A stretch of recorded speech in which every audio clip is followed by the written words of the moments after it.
You ever walk past someone and not really see them? Like, they're right there, part of your world, but invisible? That was me, Lena Carter, pushing a mop through the shiny floors of Pinnacle Heights, a swanky Manhattan skyscraper where the suits never glanced my way. Night after night, I'd clean up their coffee spills, their egos, their messes, while they planned million-dollar deals without a clue I was really listening. I'm not just a janitor, though. I'm a woman who walked away from a Columbia scholarship, fluent in Arabic, hiding a brain full of poetry and dreams under a faded uniform, all to keep my little brother, Marcus, afloat after our world fell apart. See, I was 18 when our parents died in a car crash. Marcus was just a kid, and then his own accident in college left him broken, not just his body, but his spirit.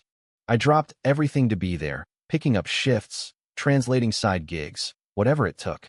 My dreams. They got stuffed in a locker with my cleaning supplies. But I never stopped reading, never stopped whispering Arabic verses to myself under the buzz of fluorescent lights. It was my secret rebellion, my way of holding onto the woman I could have been. Then one night, everything shifted. I'm mopping near a conference room, overhearing the big shots freaking out about a Saudi investor, Omar al-Rashid, coming to town. They're sweating bullets, fumbling with translation apps, trying to impress this guy who could make or break their company.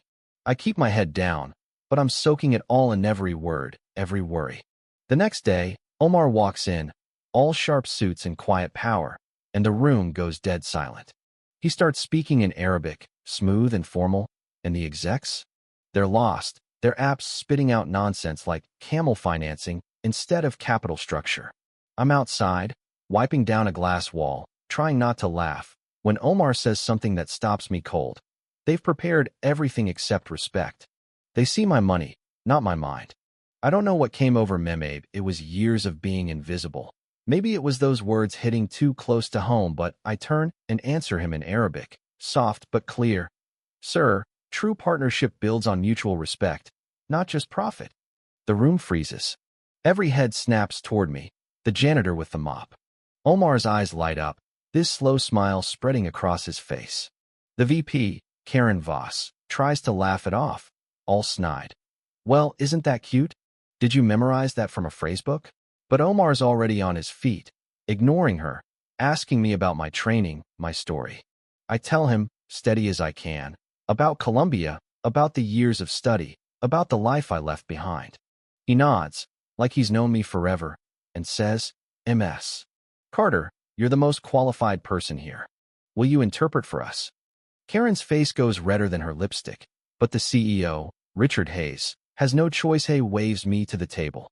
Still in my uniform, I sit down, heart pounding, and start translating, not just words but intentions, the kind of cultural nuance those apps could never touch.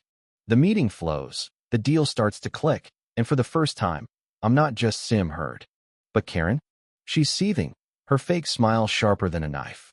Later, in the hallway, she corners me, voice dripping with venom. Don't get comfortable, Lena. You're a novelty, nothing more. This changes nothing. I just look at her, calm as I can, and say, we'll see. The next day, Omar sends a car for me, a sleek black thing that makes my Brooklyn apartment look like a shoebox. My friend Maria from the cleaning crew loans me a navy dress, pins it to fit like it was made for me. Marcus, my brother, grins and says, you look like you're about to own that boardroom. And I do. I walk into Pinnacle Heights, past the receptionist who never used to blink at me, and translate for Omar like I was born for it. Karen's there, typing furiously on her tablet, her eyes screaming betrayal. During a break, she pulls me aside, all fake sweetness. Quite the leap, Lena. From mop to meetings. Did you charm your way into this? Or is it just luck? I hold her gaze and say, it's not luck, Karen. It's what happens when you underestimate the wrong person. Then things get messy. I get an email from HR, accusing me of professional misconduct. Turns out, Karen recorded me venting to Maria about being invisible, twisting my words to sound bitter, scheming. I'm in the HR office, staring down Richard and Karen, when Omar bursts in, his voice low but deadly. You're reviewing my interpreter without my knowledge? In my presence? Explain. Karen stammers, but Omar's not having it. He turns to me, calm but firm. MS. Carter, you're with me. And just like that, I'm back at the table, translating, while Karen's left grasping at air. Omar doesn't stop there. He offers me a grant, finish my degree, start a business, my choice. But more than that, he remembers me from a Columbia conference years ago, my paper on cultural intelligence. You were brilliant then, he says, and you're brilliant now. Why are you mopping floors? I tell him about Marcus, about the sacrifices, and he just nods, like he gets it. Talent like yours shouldn't be hidden, he says. Meanwhile, Richard offers me a job, some fluff, diversity liaison role, all show, no power. I see it for what it is, a cage with a better view. Then the real blow comes. Someone guess who leaks a transcript showing I failed a semester at Columbia, leaving out that I dropped out to care for Marcus. Anonymous posts online call me a fraud, a plant. I'm shaken, but Omar's voice cuts through. They fear what they can't control, Lena. Your dignity is your shield. And then, a twist, Jake, an IT guy who always nodded at me, slips me a flash drive. Karen blackmailed me, he admits, head down. She made me mess with your presentation, leak that transcript. This is everything: her emails, her calls, her plan to tank Omar's deal for her own startup. I could have crushed her, handed that drive to HR, watched her career burn.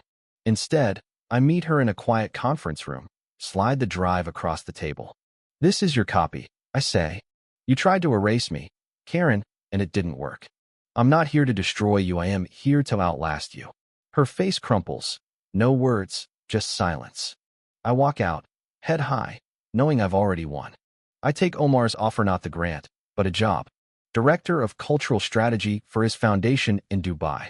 It means leaving Marcus, our Brooklyn life, everything I know. He's the one who pushes me.